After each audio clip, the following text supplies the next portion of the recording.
Hello everyone, welcome to my channel.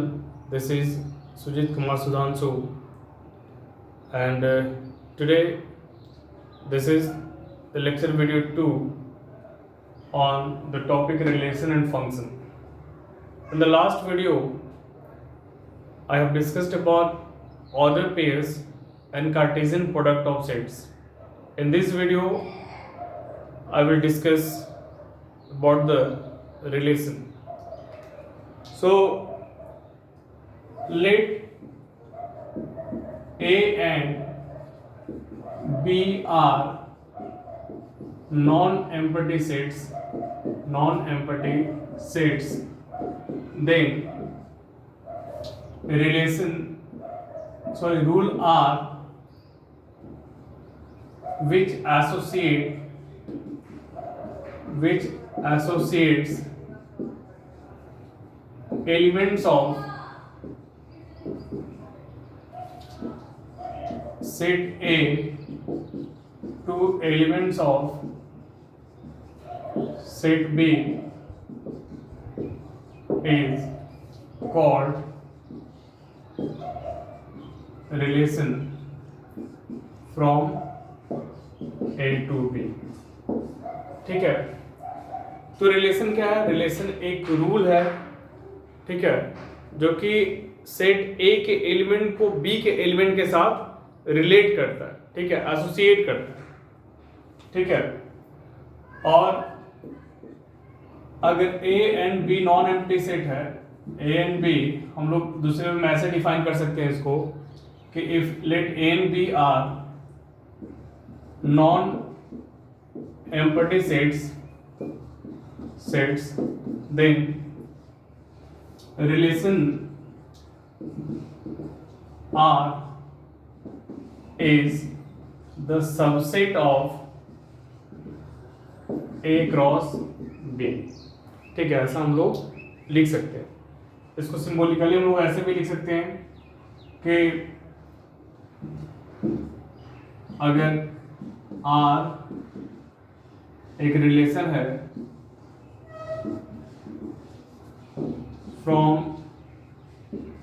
A to B, तो इसका मतलब हम लोग कह सकते हैं कि आर जो होगा वो ए क्रॉस बी का सबसेट होगा, ठीक है। इसको वीडियो को पॉज करके इसको नोट कर लें, फिर हम लोग आगे बढ़ते हैं, कुछ एग्जांपल देखेंगे इस पे हम लोग।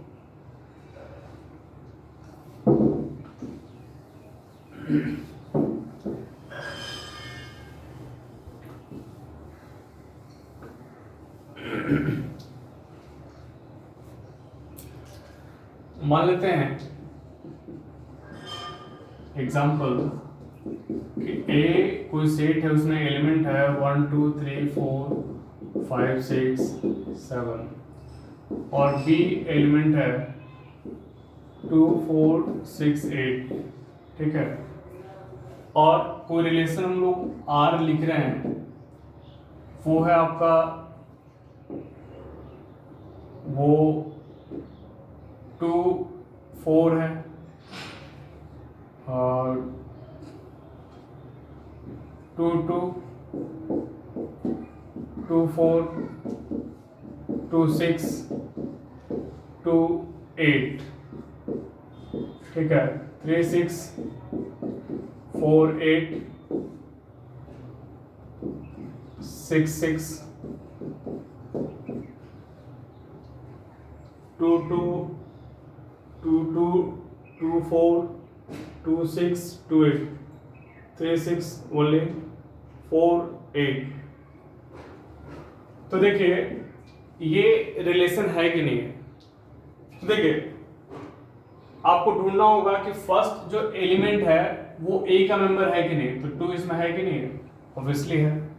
और सेकेंड मेंबर जो है इस ऑर्डर पेयर का ये बी का मेंबर होना चाहिए, तो बी ये 2 बी में है कि नहीं है, यहाँ पे देखिए 2 फर्स्ट का है, 4 सेकंड का है, 2 फर्स्ट का, 6 सेकंड का, 2 फर्स्ट का, 8 सेकंड का, 3 फर्स्ट का, 6 सेकंड का।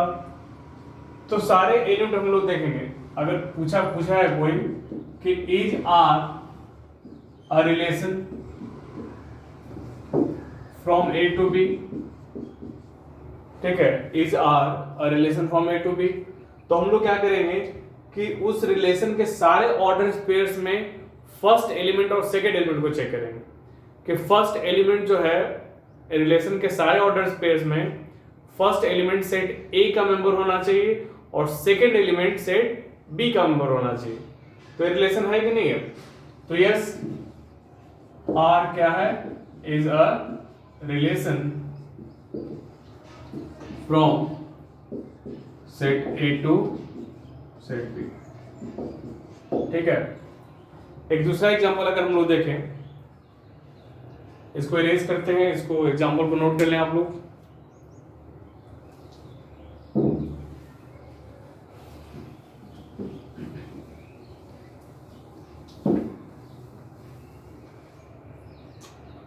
मान लेते हैं कि let A is equal to 1 2 3 और बी है आपका बी 2 3 5 7 2 3 5 7 और हम एक रिलेशन आर लिख दें, आर 1 2 और 1 2 1 5 2 5 2 7 3 9। तो अगर आपसे पूछा जाए कि is R a relation from A to B, ठीक है, क्या रिलेशन है? तो आप चेक करके खुद से आप बता सकते हैं। वीडियो को पॉज करके चेक करें और पता करें कि रिलेशन है कि नहीं है। देखिए 1 है, पहले हम फर्स्ट कंपोनेंट सब में चेक कर लेते हैं, उसके बाद सेकंड में चेक कर लेंगे। 1 है इसमें, ठीक है, 2 भी है, 3 भी है। फर्स्ट वाला वेरीफाई हम लोग कर लिए, फर्स्ट वाला में दिक्कत नहीं है। अब और हर एक ऑर्डर पेयर का सेकंड एलिमेंट को हम लोग चेक कर रहे हैं कि बी में है कि नहीं है। तो 2 ऑब्वियसली है, 5 भी है, ये भी 5 है, 7 भी है, लेकिन ये 9 नहीं है, जिसकी वजह से R is not a relation from A to B. Example को आप लोग नोट कर लीजिए।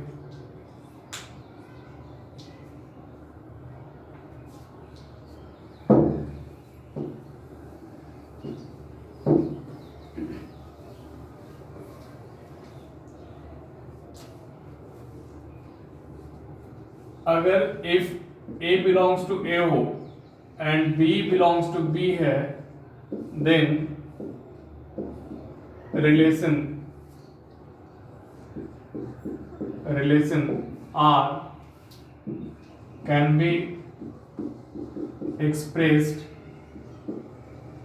as A related to B, ठीक है।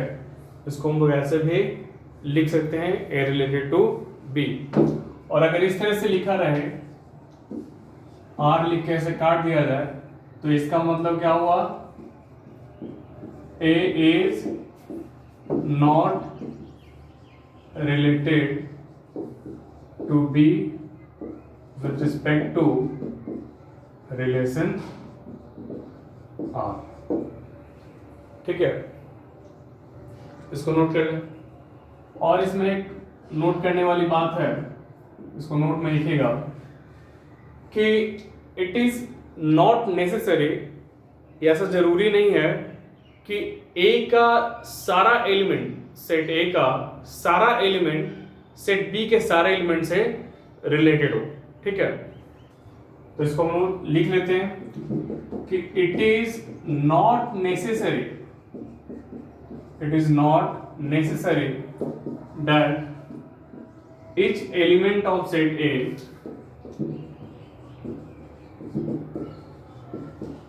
A is related to every element of set B। ऐसा जरूरी नहीं है, ठीक है। आगे हम लोग पढ़ते हैं, इसको नोट कर लें पहले।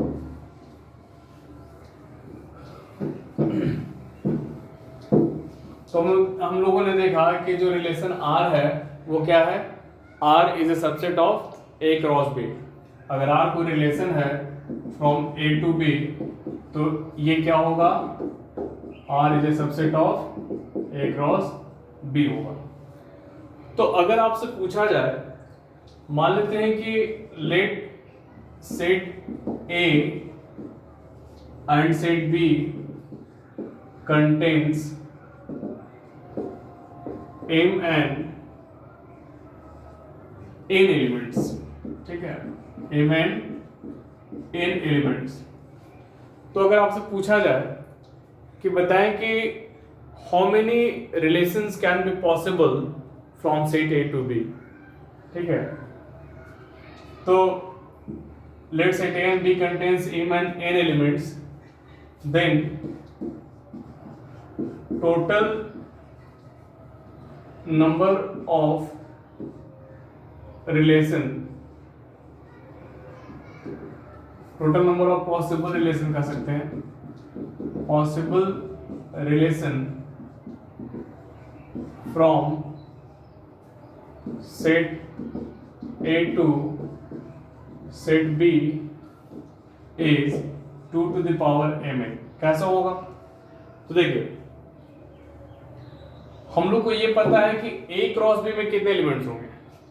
अगर हम आपसे पूछा जाए कि बताएं कि अगर A में M एलिमेंट है, सेट A में M एलिमेंट है और सेट B में N एलिमेंट है, तो बताएं कि A क्रॉस B जो सेट बनेगा वो कितने ऑर्डर पेयर्स का बनेगा, तो क्या बोलेंगे आप। मैंने आपको बताया था लास्ट वीडियो में, तो A क्रॉस B में टोटल कितना होगा, M N एलिमेंट्स होंगे, कितने होंगे, M N एलिमेंट्स होंगे। और हमने सेट थ्योरी में पढ़ा है कि अगर कोई सेट n एलिमेंट कंटेन करता है तो टोटल नंबर ऑफ सबसेट्स कितना होगा, तो 2 to the power n होगा। तो यहां हम लोग ऐसे कर सकते हैं कि टोटल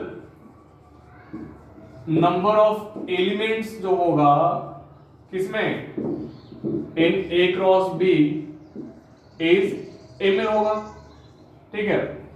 A क्रॉस B जो सेट बनेगा उस सेट में कितने एलिमेंट्स होंगे, तो mn होंगे। अब mn एलिमेंट्स उस A क्रॉस B सेट में है, तो अब उस A क्रॉस B में जो mn एलिमेंट्स है उससे कितना सबसेट्स बनेगा। अगर हम लोग पढ़े हैं कि अगर कोई सेट A है, इसमें मान ली कि A B C 3 एलिमेंट है, तो सबसेट कितना बनेगा, 2 to the power 3। अगर सेट A में n एलिमेंट होता तो सबसेट कितना बनता, 2 to the power n। तो ये भी A क्रॉस B क्या है, एक सेट है। सेट किसका है, ऑर्डर पेयर्स का है। तो इसमें A क्रॉस B में कितने एलिमेंट्स होंगे, तो mn। तो इस mn से कितना सबसेट्स बनाया जा सकता है, तो 2 to the power mn। So total number of subsets which can be formed from from A cross B set is 2 to the power mn, ठीक है। और हम लोग पढ़े कि जो रिलेशन है वो क्या है, relation is R is a subset of A cross B। तो A क्रॉस B जो है, सॉरी R जो है A क्रॉस B का सबसेट है, तो जितना इसका सबसेट होगा उतना ही इसका A क्रॉस B का रिलेशन होगा। तो total number of possible relation कितना होगा, 2 to the power mn। इसको नोट कर लीजिए आप लोग।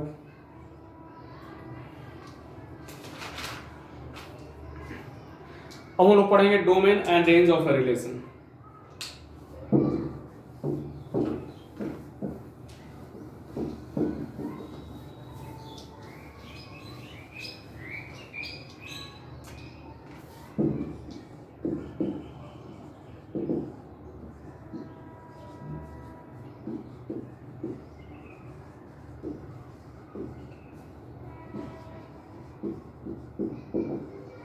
किसी भी रिलेशन का डोमेन, रेंज और कोडोमेन भी कर सकते हैं। कोडोमेन भी देखेंगे हम लोग, कोडोमेन ऑफ अ रिलेशन, ठीक है। तो let R be a relation from set A to set B, then set of all elements, set of all first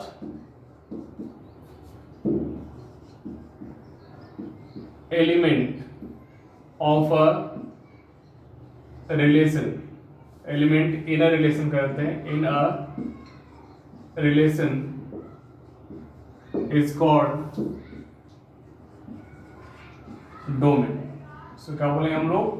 domain बोलेंगे. And set of all second component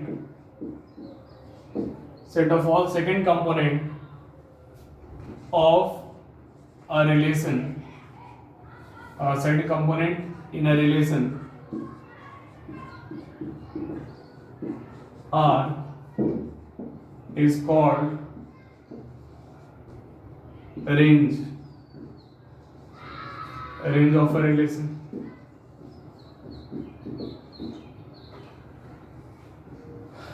And set element of set B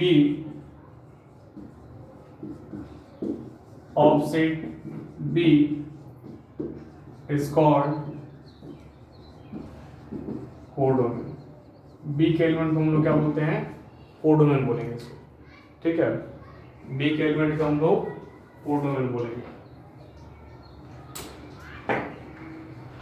तो अगर are कोई relation है ए to B में, relation कैसा है? From A to B, तो ए के वो सारे रिलेशन जो है उसके जो भी फर्स्ट कंपोनेंट का जो सेट होगा वो उस रिलेशन का डोमेन होगा, और उस रिलेशन में जो सेकेंड कंपोनेंट का जो सेट होगा उसको हम लोग क्या बोलेंगे?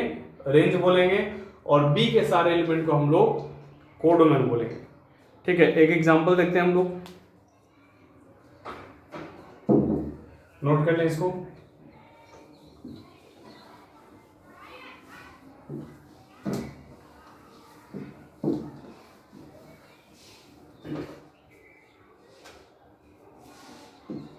Let A is equal to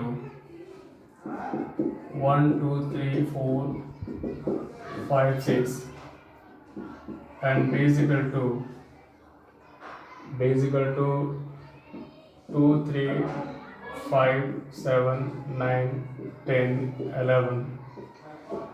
ठीक है, और A related to B implies A related to B implies A square is equal to B. ठीक है, A square is equal to B. तो इसमें हम लोग देखेंगे कि इसमें डोमेन क्या होगा, रेंज क्या होगा और कोडोमेन क्या होगा. तो सबसे पहले जो रिलेशन है इसको हम लोग कार्टेशियन फॉर्म में लिखेंगे. ठीक है, तो कार्टेशियन फॉर्म में कैसे लिखेंगे? A रिलेटेड टू B वो सारे ऑर्डर पेयर्स होंगे जिसमें ये कंडीशन को फॉलो करे. ठीक है, तो रिलेशन क्या होगा और हम कैसे लिखेंगे? तो बताइए कि B इज 2 है, इस A के किसी भी एलिमेंट का स्क्वायर है? नहीं, तो ये वाला नहीं होगा. 3 किसी नंबर का स्क्वायर है? ये भी नहीं है.